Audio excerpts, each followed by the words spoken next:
Guys, good morning, good afternoon, good evening. तो आज हम लोग जो है हम लोग ने हाई कोर्ट पढ़ा था।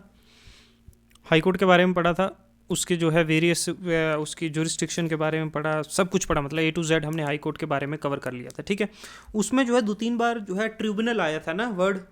ठीक है, तो ट्रिब्यूनल क्या होते हैं उसके बारे में हम पढ़ते हैं, किस टाइप के होते हैं, कैसे वर्क करते हैं, उसके बारे में पढ़ेंगे। ठीक है, ओके।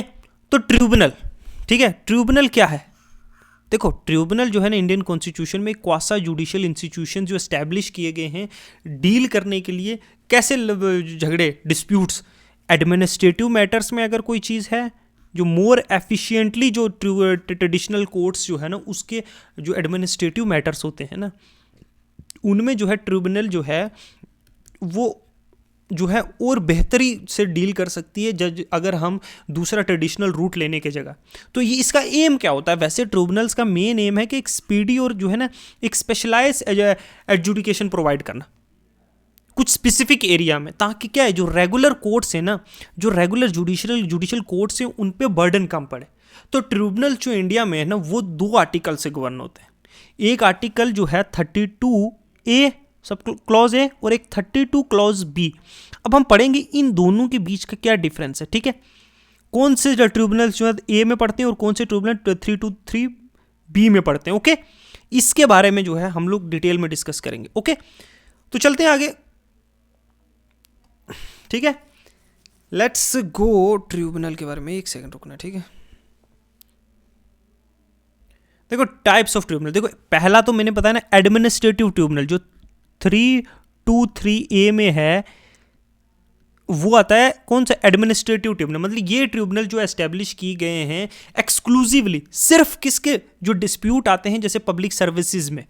ठीक है, पब्लिक की सर्विस में, मतलब एडमिनिस्ट्रेशन से रिलेटेड, मतलब पार्लियामेंट के पास अथॉरिटी है कि वो एस्टैब्लिश कर सकती है ये ट्रिब्यूनल्स उन मैटर्स को सॉल्व करने के लिए, जैसे रिक्रूटमेंट या कोई कंडीशंस है ना, सर्विस किसी पर्सन की, पब्लिक सर्विसेज या पोस्ट जो अंडर यूनियन और स्टेट में है ना। ठीक है, इसमें यूपीएससी, सीएससी भी, ये भी डिपार्टमेंट्स आते हैं, पब्लिक सर्विसेज। ओके, अब सेंट्रल एडमिनिस्ट्रेटिव ट्रिब्यूनल जो डील करता है, एक 2 टाइप के इसमें। देखो, एक सेंट्रल एडमिनिस्ट्रेटिव, एक स्टेट। ये डील करता है वो डिस्प्यूट जो सेंट्रल गवर्नमेंट के एम्प्लॉयज के रिलेटेड है, और ये जो हैंडल करता है ये स्टेट गवर्नमेंट के एम्प्लॉयज के रिलेटेड है, एडमिनिस्ट्रेशन। ठीक है, अब अदर ट्रिब्यूनल्स देखो, अदर जो है ना वो 323B में है। ट्रिब्यूनल जो कंस्टिट्यूट किए जाते हैं बाकी किसी एडमिनिस्ट्रेटिव डिस्प्यूट के लिए, वो पार्लियामेंट के द्वारा भी किए जा सकते हैं, स्टेट असेंबली के द्वारा भी किए जा सकते हैं ये ट्रिब्यूनल। एग्जांपल जैसे टैक्सेशन पे, इंडस्ट्रियल डिस्प्यूट पे, इलेक्शन पे, लैंड रिफॉर्म्स पे, रेंट कंट्रोल पे, ये दूसरे हैं, ये बी में आते हैं। ए में जो है सेंट्रल एडमिनिस्ट्रेटिव ट्रिब्यूनल और स्टेट एडमिनिस्ट्रेटिव ट्रिब्यूनल आता है। ठीक है, 323A याद रखना।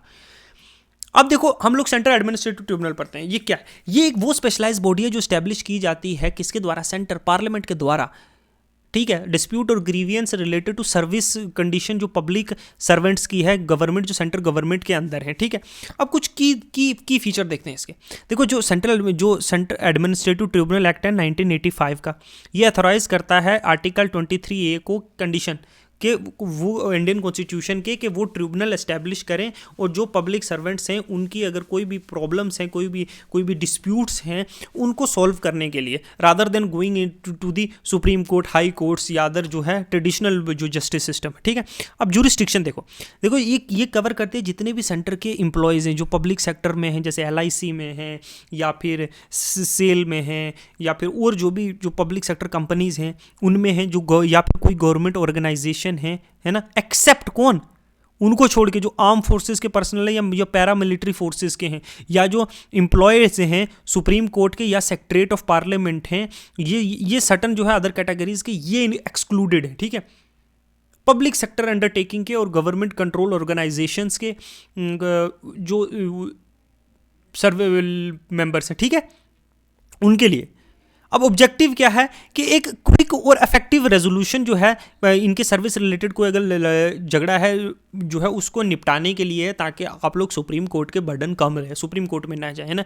ये न्यू दिल्ली में है, इसकी बेंच जो है एडिशनल बेंच जो है across various cities in India spread है। कंपोजिशन जो है मिक्स है, जुडिशरी भी है, एडमिनिस्ट्रेटिव मेंबर्स भी हैं इसमें। जुडिशियल मेंबर यूजुअली कौन से होते हैं, जो रिटायर्ड जो है हाई कोर्ट के जजेस होते हैं। एडमिनिस्ट्रेटिव मेंबर्स भी होते हैं जो एक्सपीरियंस सिविल सर्वेंट्स हैं या इंडिविजुअल जिनके पास कोई एडमिनिस्ट्रेशन रिलेटेड नॉलेज है, ठीक है।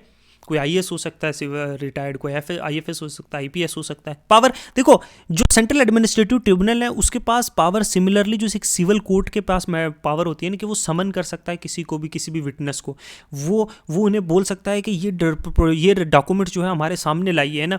वो जो है एविडेंसेस को देख सकता है। डिसीजन जो है ना वो क्या है, decision of CAT is binding, लेकिन वो चैलेंज हो सकता है हाई कोर्ट या सुप्रीम कोर्ट में। ओके, उसके बारे में भी हम कोई एक आध जो है जजमेंट देखेंगे। प्रोसीजर देखो, ये जो है ना guided by principle of natural justice से गाइडेड होता है और एम करता है कि ये डिस्प्यूट्स जो हैं एक्सपीडिशनली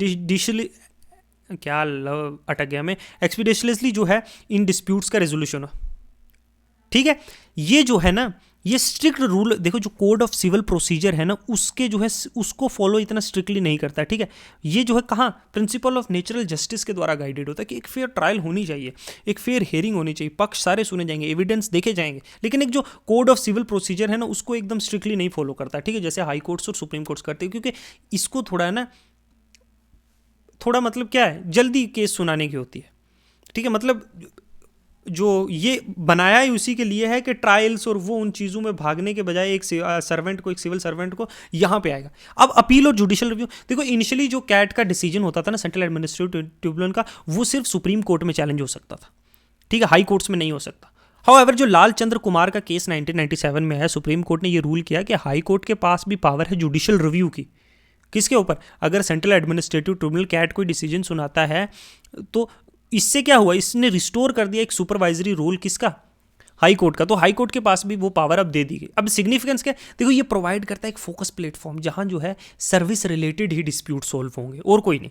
ये क्या है, इंश्योर करता है कि थोड़ी जल्दी हो। बाकी अगर कोर्ट के दूसरे जो है ट्रेडिशनल जो कोर्ट्स हैं उसके अलावा जहाँ तारीख पे तारीख देते रहेंगे तो एक पब्लिक सर्वेंट अपना काम भी तो करेगा भाई।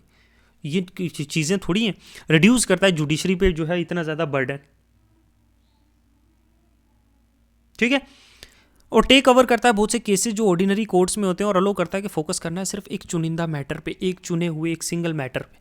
ओके, इस तरीके से जो है ना ये बर्डन कहीं ना कहीं कम करता है। ये अब स्टेट एडमिनिस्ट्रेटिव देखो, ये भी एक क्वासी जुडिशियल बॉडी है जो एस्टैब्लिश की गई है एडमिनिस्ट्रेटिव ट्रिब्यूनल एक्ट 1895 में, वो भी एज पर आर्टिकल 23A के, ठीक है।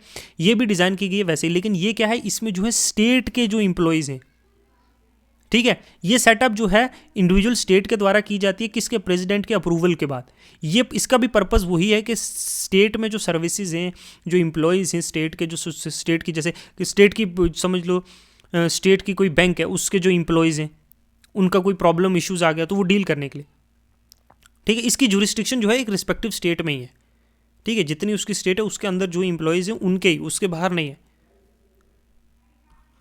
ओके, मेंबर जो है, एक्सेप्शन क्या है, जो मेंबर आर्म फोर्सेस के हैं, जुडिशियल सर्विसेज के हैं या बाकी जो स्पेसिफिक कैटेगरी हैं वो नहीं आते इसमें, ठीक है। बाकी सब आ जाए। स्ट्रक्चर दो है, देखो ईच सेट जो कुछ जुडिशियल मेंबर्स होते हैं, कुछ एडमिनिस्ट्रेटिव मेंबर, सिमिलर जो सेंट्रल एडमिनिस्ट्रेटिव ट्रिब्यूनल है उसके होते हैं। जुडिशियल मेंबर ज़्यादातर जो हैं फॉर्मर जो हाई कोर्ट के जजेस होते हैं, और एडमिनिस्ट्रेटिव के वही जो है कुछ सिविल सर्वेंट या कोई एक्सपर्ट जो एडमिनिस्ट्रेशन में।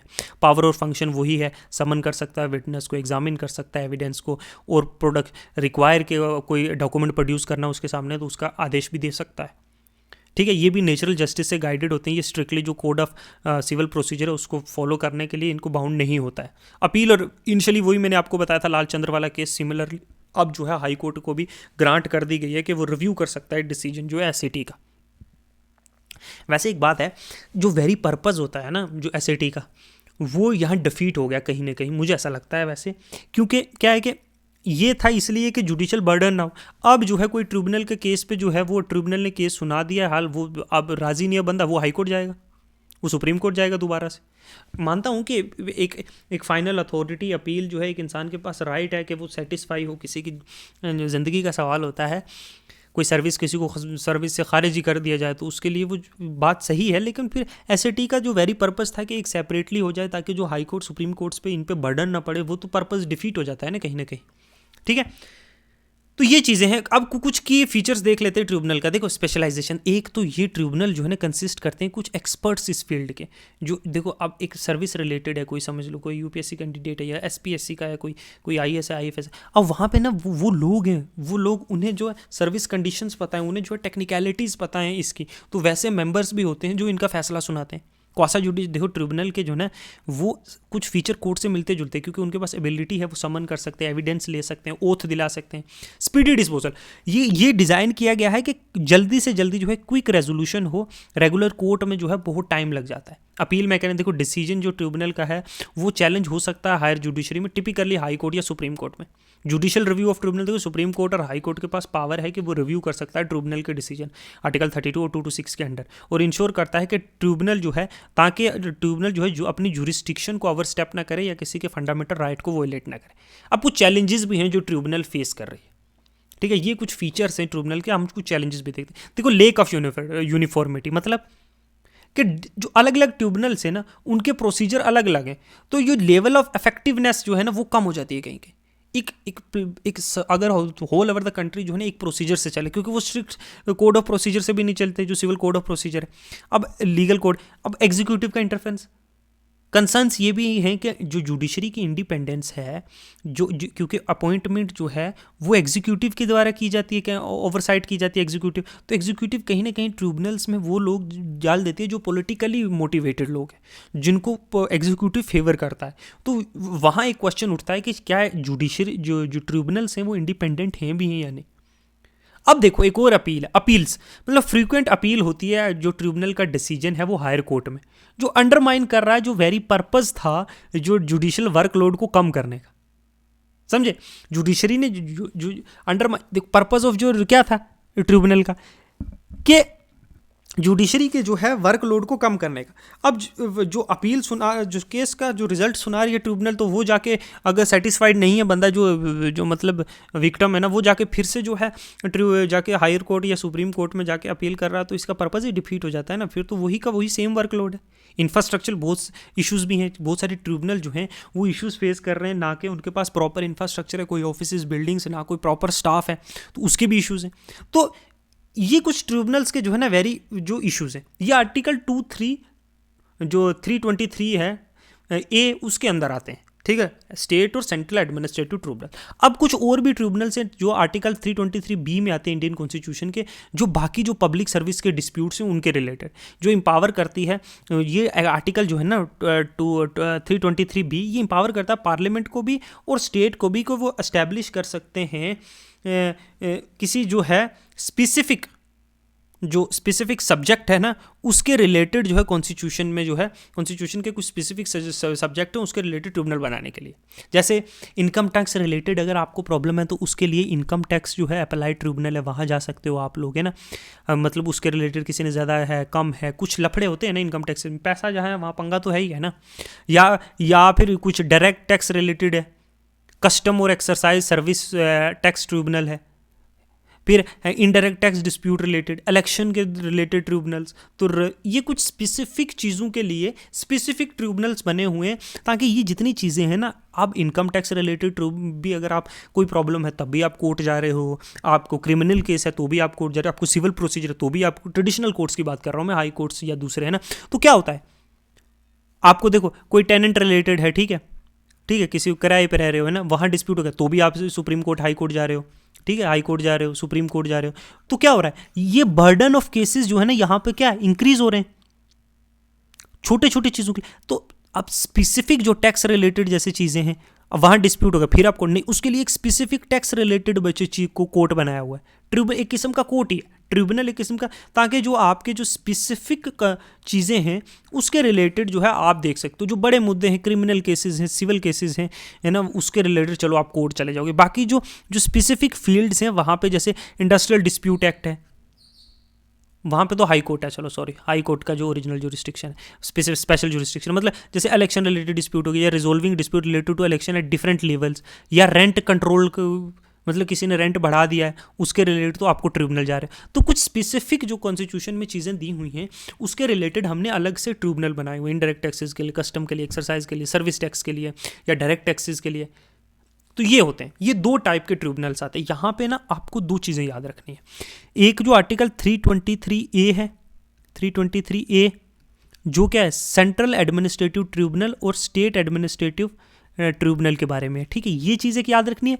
दूसरी चीज़ आपने याद रखनी है कि बाकी जो अदर हैं इसमें सिर्फ ये दो आते हैं, सेंट्रल एडमिनिस्ट्रेटिव ट्रिब्यूनल और स्टेट, ठीक है। और दूसरी है 323 जो बी है, ये आपने याद रखना, ये रिलेटेड है अदर ट्रिब्यूनल्स। एग्जाम्पल जैसे टैक्स रिलेटेड है कोई, टेनेंट रिलेटेड है कोई, ठीक है, रेंट, ठीक है, ये अदर ट्रिब्यूनल्स। बस आपने इतनी सी चीज़ याद रखनी है। थोड़ी सी कंपोजिशन के बारे में याद रखना, किस टाइप के लोग, जजेस हो सकता है, ज़्यादातर रिटायर्ड जज जो है हाई कोर्ट का, एक ये चीज़ याद रख लेनी है। या फिर और फिर कोई एक्सपीरियंस जो है रिटायर्ड सिविल सर्वेंट भी हो सकता है, और अदर कोई एक्सपर्ट, ठीक है। बाकी आपको कंपोजिशन में डिटेल नहीं, कितने मेंबर होते हैं कितने नहीं, वो वेरी कर सकते हैं, ठीक है। ये चीज़ें आपने जो है याद रखनी है, दो चीज़ें, एक आर्टिकल 323A और दूसरा आर्टिकल 323B, ठीक है। एक सेंट्रल और स्टेट एडमिनिस्ट्रेटिव ट्रिब्यूनल्स और बाकी जो है अदर ट्रिब्यूनल्स। ओके, बस इतनी चीज़ याद रखो, ये लेक्चर इतने में खत्म हो जाता है, ठीक है। तो okay, bye, good night, work hard, bye.